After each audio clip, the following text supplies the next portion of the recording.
Doctor మీ deal చేసిన ఏదైనా critical case గురించి మాకు కొంచెం షేర్ చేయండి. ఇప్పుడు మనకు హార్ట్ అటాక్ వచ్చినప్పుడు జనరల్గా ఒక రక్తనాళాలు బ్లాక్ అయ్యి హార్ట్ అటాక్ వస్తుంది. ఆ రక్తనాళాలు తెరిస్తే అది రోగి కోలుకుంటాడు, అది ఈజీ. కాకపోతే ఒకసారి హార్ట్ అటాక్ వచ్చినప్పుడు మెయిన్ వెసల్లో బ్లాక్ ఉంటుంది, మూడిట్లలో బ్లాక్ ఉండొచ్చు. మెయిన్ వెసల్లో బ్లాక్ ఉండి మూడిట్లలో బ్లాక్ ఉండొచ్చు. అక్యూట్ స్టేజ్లో హార్ట్ అటాక్ వచ్చినప్పుడు బైపాస్ చేయడం కూడా రిస్క్ ఉంటుంది. సో అవన్నీ లేకుండా మనం ఈ మధ్య ఏంటంటే ఆ రిస్క్ తగ్గించడానికి ఇంపెల్లా సపోర్ట్ ద్వారా ఈ హార్ట్ ఆగిపోయినప్పటికి కూడా ఇంకా మనం ప్రొసీజర్ కంఫర్టబుల్గా చేసుకునేదానికి ప్రొటెక్టెడ్ పీసీఐ అనే టెక్నాలజీ వచ్చింది. అలా మనం ఈ మధ్య హార్ట్ ఆల్మోస్ట్ అరెస్ట్ అయ్యి ఆగిపోయిన వాళ్ళకి కూడా కార్డియాక్ మసాజ్ చేసి మళ్ళీ ఇట్లాంటి ఆధునిక పరికరాలు అమర్చి మళ్ళీ మొత్తం మెయిన్ రక్తానికి స్టెంట్ పెట్టాం, దాని తర్వాత ఇమేజింగ్ చేసాం, మళ్ళీ మూడిట్లలో బ్లాక్స్ ఉంటే కూడా దాన్ని తొలగించాం. రోగికి మళ్ళీ హ్యాపీగా డిశ్చార్జ్ అయ్యి ఇంటికి వెళ్ళిపోయినారు. ఇప్పటికి కూడా ఫాలోఅప్కి వచ్చినప్పుడు కూడా చాలా బాగున్నారు. ఇలాంటి కాంప్లికేటెడ్ కేసులు కూడా మనం స్టెంట్స్ ద్వారానే మంచి చేయగలుగుతున్నాం. అలా కాకుండా ఇప్పుడు ఈ మధ్య హార్ట్ కవాటాలలో అయోటిక్ స్టెనోసిస్ అని బాగా కాల్షియం వచ్చి గట్టిపడిపోయి హార్ట్ పంపింగ్ చాలా తక్కువగా ఉండి పడుకోలేక ఆయాసంగా ఉన్నప్పుడు కూడా మనం ఇంతకుముందు వీళ్ళందరూ చనిపోతుండే. ఇప్పుడు ఏంటంటే ఈ గ్రాయిన్ ద్వారా దాని వాల్వ్ నారోయింగ్ బలూన్తో తెరిచి అక్కడే మళ్ళీ కొలాప్స్ కాకుండా అయోటిక్ వాల్వ్ను కూడా మనం పర్క్యూటెనస్గా అమరుస్తున్నాం. దాన్ని టావీ ప్రక్రియ అంటారు. ఈ టావీ ప్రక్రియ టీఏవిఐ ఆ టీవీఆర్ అంటే ఏంటంటే ఈ లోపల ఉన్న అయోటిక్ వాల్వ్ను కూడా మనం కాలి రక్తనాళాలను కూడా తీసుకెళ్ళి అక్కడ వాల్వ్ అమర్చి రోగిని నార్మల్ చేయగలుగుతున్నాం. ఇలా చనిపోయే రోగులను కూడా చాలామంది బతికించినప్పుడు చాలా ఆనందంగా ఉంటుంది. కాకపోతే ఇదంతా మెయింటైన్ చేసుకోవడానికి మళ్ళీ స్టాటిన్ మాత్రలు, డాక్టర్ అడ్వైజ్ ప్రకారంగా తీసుకోవాల్సిన మాత్రలు చాలా అవసరం.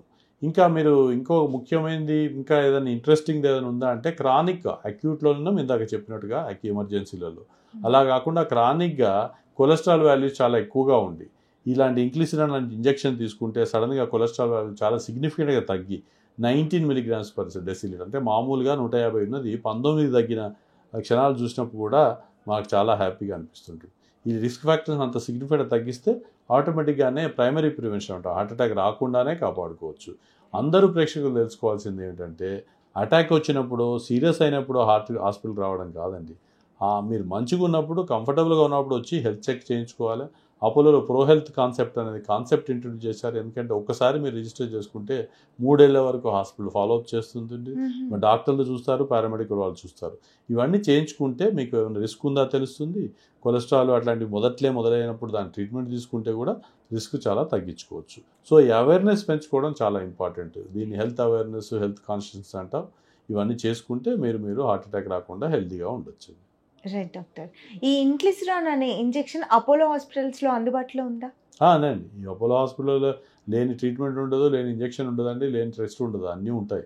కాకపోతే ఇంజెక్షన్ మామూలుగా ఏదో కాంప్లికేటెడ్ ఇంజెక్షన్ కాదు. దీని బ్యూటీ ఏంటంటే ఇన్సులిన్ లాగా తీసుకోవచ్చు. అది సబ్క్యూటేనియస్ ఇంజెక్షన్, సింపుల్గా తీసుకోవచ్చు. కాకపోతే కాస్ట్ కొంచెం ఎక్కువ, కానీ ఓవర్ ద కౌంటర్ తీసుకోవాలని రికమెండేషన్ కాదండి. కన్సర్న్ డాక్టర్ స్పెషలిస్ట్ దగ్గరికి వెళ్ళి మీకు ఎంత రిస్క్ ఉంది, మీ కొలెస్ట్రాల్ ఎంత ఉంది, మీకు ఎప్పుడు హార్ట్ అటాక్ వచ్చింది, మీకు హార్ట్ అటాక్ తగ్గించుకోవడానికి ఎంత రిస్క్ ఉంది అని డాక్టర్ అసెస్ చేసి ఇంజెక్షన్ తీసుకుంటే అది కరెక్ట్ పద్ధతి అండి. సో కానీ తీసుకోవడంలో మాత్రం పెద్ద టెక్నాలజీ లేదు. ఇన్సులిన్ ఎవరైతే తీసుకుంటారో చర్మం కింద ఇంజెక్షన్ ద్వారా ఇది కూడా అదే దాని బ్యూటీ. దానికి ఏమి రిస్క్ లేకుండా, ఏమాత్రం ట్రబుల్ లేకుండా ఈజీగా తీసుకునే ఇంజెక్షన్. ఎఫెక్టివ్నెస్ చాలా ఎక్కువ, కొలెస్ట్రాల్ సిగ్నిఫికెంట్ తగ్గుస్తుంది. అందుకనే ఈ ఇంజెక్షన్ పాపులర్ కావడానికి అవకాశం ఎక్కువగా ఉంది. కానీ అందరూ తీసుకోకూడదు, డాక్టర్ అడ్వైజ్ ప్రకారంగానే తీసుకోవాలి.